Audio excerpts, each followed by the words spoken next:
যদি আপোনাৰ ঘৰত এজোপা এলোভেৰা আছে বা এনেকুৱা এটা এলোভেৰা আপোনালোকৰ ঘৰত ৰাখে তেতিয়াহ'লে আপোনালোকৰ স্কিনৰ সকলো সমস্যাই ঠিক কৰিব পাৰিব। আপোনাৰ স্কিনৰ যদি উজ্জ্বলতা নোহোৱা হৈছে উজ্জ্বলতা আহিব, স্কিনত যদি ক'লা দাগ পৰিছে ভাল হ'ব, ডাৰ্ক সাৰ্কুলৰ সমস্যা যদি আছে ভাল হ'ব, স্কিনখন ধুনীয়াকৈ গ্লো কৰি তুলিব।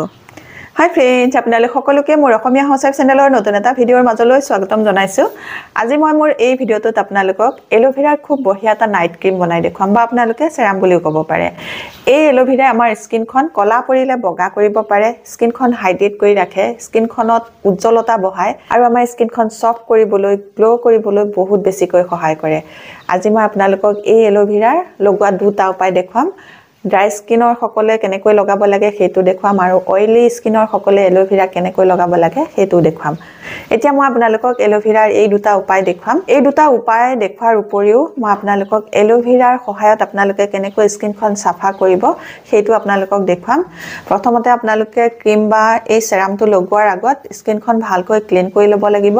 তাৰ কাৰণে এলোভেৰাই কেনেকৈ ক্লিন কৰিব পাৰি সেইটো এতিয়া মই আপোনালোকক দেখুৱাম আৰু দেখুৱাৰ আগতে আপোনালোকলৈ এটা ৰিকুৱেষ্ট আছে। আপোনালোকে যদি মোৰ এই ভিডিঅ'টো ভাল পায় ভিডিঅ'টোত এটা লাইক কৰিব, মোৰ চেনেলটো আপোনালোকে সাবস্ক্ৰাইব কৰি ল'ব, ওচৰতে থকা বেল আইকনটো আপোনালোকে প্ৰেছ কৰি দিব, তেতিয়া মই আহিবলগীয়া সকলোবোৰ ভিডিঅ' নটিফিকেশ্যন আপোনালোকলৈ সোনকালে যাব আৰু আপোনালোকে সোনকালে ভিডিঅ'বোৰ চাবলৈ পাব। তে আহক চাওঁ এলোভেৰাৰ এই চেৰামটো বা ক্ৰীমটো লগোৱাৰ আগত এলোভেৰাই কেনেকৈ স্কিনখন চাফা কৰিব পাৰি। স্কিনখন চাফা কৰিবৰ কাৰণে মোৰ ঘৰৰে এয়া এলোভেৰা পাত এটা কাটি আনিলোঁ, কাটি টুকুৰা টুকুৰকৈ লৈছোঁ। ইয়াৰে এটুকুৰা মোক ব্যৱহাৰ কৰিবলৈ এতিয়া লাগিব।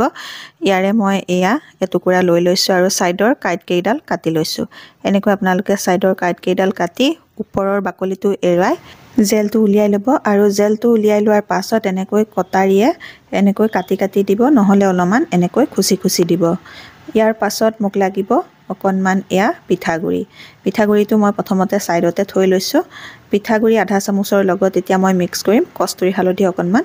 আপোনালোকৰ ঘৰত যদি কষ্টুৰি হালধি নাই তেতিয়াহ'লে আপোনালোকে পাকঘৰৰ হালধিকে দিব, কিন্তু তাৰ পৰিমাণটো কমাই দিব। এতিয়া মই অকণমান মিক্স কৰি চাই লৈছোঁ। এয়া অকণমান কম হোৱা যেন লাগিছে, আকৌ অকণমান এয়া কষ্টুৰি হালধি দি ল'লোঁ।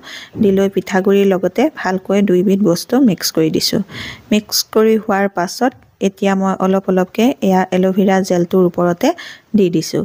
এনেকৈ আপোনালোকে দিব, দি অলপমান হেঁচি হেঁচি দিব যাতে এলোভেৰা জেলটোৰ মাজত এই পিঠাগুড়ি আৰু হালধি গুড়াটো ভালকৈ সোমাই যায়। এতিয়া এয়া তৈয়াৰ হৈ গ'ল আৰু যিসকলৰ আপোনালোকৰ অইলি স্কিন আপোনালোকে এইদৰে ব্যৱহাৰ কৰিব আৰু যিসকলৰ ড্ৰাই স্কিন আপোনালোকে ইয়াৰ ওপৰতে 6-7 টোপালমানৰ জোখাৰে নাৰিকল তেল দি ল'ব। মোৰ বাৰু নৰ্মেল স্কিনে, তথাপিও মই আপোনালোকক দেখুৱাবৰ কাৰণে ইয়াতে এয়া নাৰিকল তেল দি এনেকৈ অকণমান হেঁচি হেঁচি দিছোঁ।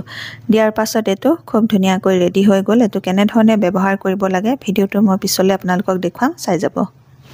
এতিয়া তৈয়াৰ কৰি ল'লোঁ এলোভেৰাৰ খুব বঢ়িয়া এটা ৰেমেডি। এতিয়া মই স্কিনখন প্ৰথমতে মাছাজ কৰি কৰি ক্লিন কৰি ল'ম।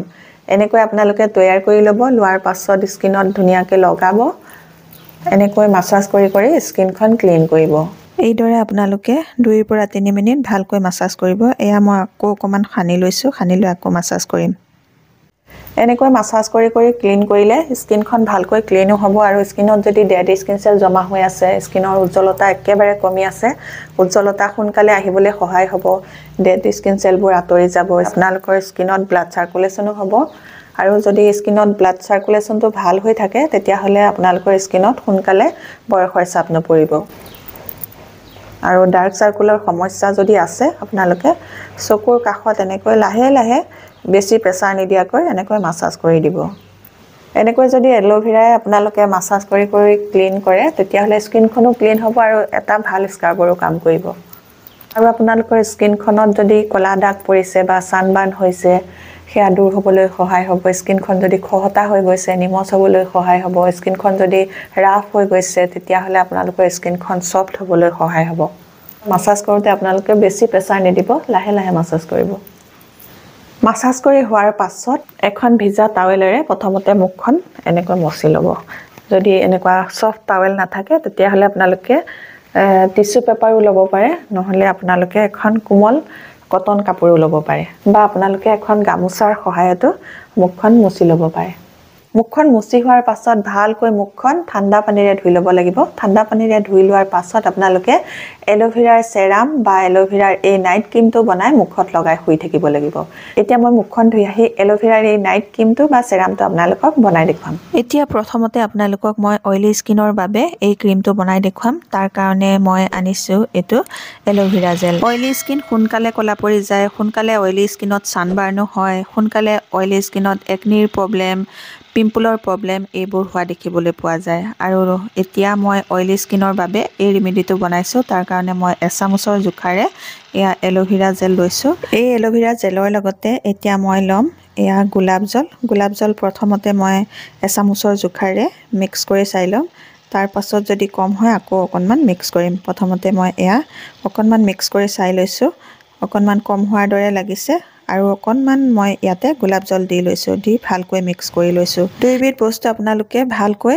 2-3 মিনিটৰ কাৰণে মিক্স কৰি থাকিব মিক্স কৰোঁতে এনেকুৱা ক্ৰীম হৈ যাবগৈ এই ক্ৰীমটো অইলি স্কিনৰ বাবে বহুত ভাল হয় যিসকলৰ অইলি স্কিন আপোনালোকে গৰমৰ দিনত এলোভেৰা জেলৰ লগত গোলাপ জল এনেকৈ মিক্স কৰি মুখত লগাই ৰাতি শুই থাকিব আৰু আপোনালোকে যেতিয়া স্কিনখন সাফা কৰিবলৈ এলোভেৰা জেল ব্যৱহাৰ কৰিব তেতিয়া আপোনালোকে নাৰিকল তেলটো নিদিব নাৰিকল তেল নিদিয়াকৈ আপোনালোকে সেই এলোভেৰা পাতটোৰে স্কিনখন ভালকৈ মাসাজ কৰি সাফা কৰি ল'ব তাৰ পাছত আপোনালোকে এলোভেৰা জেলৰ লগত গোলাপ জল মিক্স কৰি মুখত লগাব আৰু যিসকলৰ ড্ৰাই স্কিনখন খুব ড্ৰাই হৈ থাকে ফাপৰা হৈ থাকে স্কিন ফাটি ডেড স্কিন সেল ওলাই থাকে আপোনালোকে ইয়াতে আৰু দুবিধ বস্তু মিক্স কৰিব লাগিব সেই দুবিধ বস্তু কি মিক্স কৰো এতিয়া মই আপোনালোকক দেখুৱাম এতিয়া মোক লাগিব এমুঠিমান জোখাৰে চাউল এই চাউল কেইটা মই ভালকৈ ধুই ল'ম ধুই লোৱাৰ পাছত আধা ঘণ্টাৰ কাৰণে এনেকৈ ফিল্টাৰ পানীত তিয়াই থৈ দিম আধা ঘণ্টাৰ পাছত এই পানীটো কি কৰোঁ মই আপোনালোকক দেখুৱাম তাৰ আগতে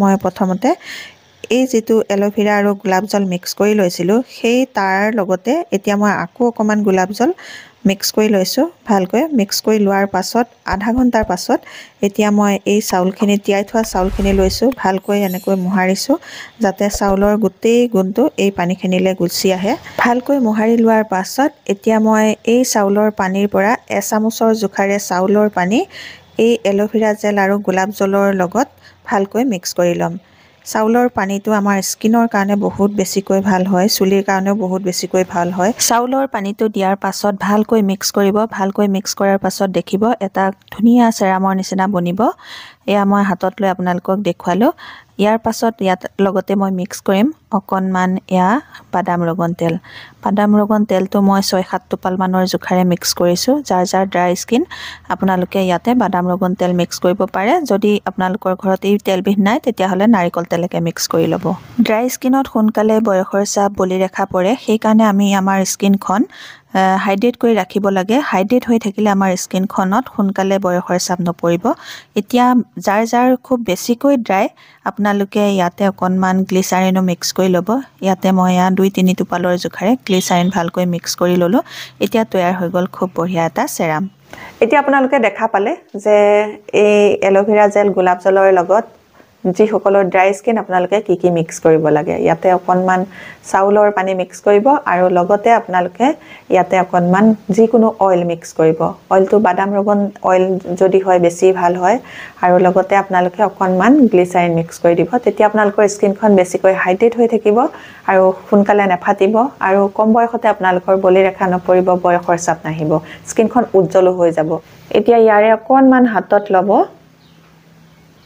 এনেকৈ আপোনালোকে 5 দিন মানৰ কাৰণে বনাই ল'ব আৰু ফ্ৰিজত থৈ আপোনালোকে ব্যৱহাৰ কৰি থাকিব পাৰিব খুব বঢ়িয়া এটা এলোভেৰাৰ হোমমেড সেৰাম আপোনালোকে গৰমৰ দিনত এটো লগাই শুই থাকিবচোন আপোনালোকৰ স্কিনখন খুব সোনকালে উজ্জ্বল হৈ যাব লাহে আপোনালোকৰ ডাৰ্ক সাৰ্কুলৰ সমস্যা ডাৰ্ক স্পটৰ সমস্যা যদি আপোনালোকৰ স্কিনখনৰ উজ্জ্বলতা নোহোৱা হৈ গৈছে খহটা হৈ গৈছে তেতিয়াহ'লে সেই সকলোবোৰ সমস্যা দূৰ হ'বলৈ সহায় হ'ব ভালকৈ লগাই আপোনালোকে 2 মিনিট ভালকৈ মাসাজ কৰি দিব এনেকৈ মাসাজ কৰি লগালে স্কিনখনতে আপোনালোকৰ এই সেৰাম বা ক্ৰীমটো এবজৰ্ব হৈ যাব আৰু স্কিনখনত খুব ভাল ৰিজাল্ট দিব যাৰ চকুৰ কাষত ডাৰ্ক সাৰ্কুল আছে আপোনালোকে এইটো লগাই এনেকৈ লাহে আঙুলিৰ সহায়ত মাসাজ কৰি দিব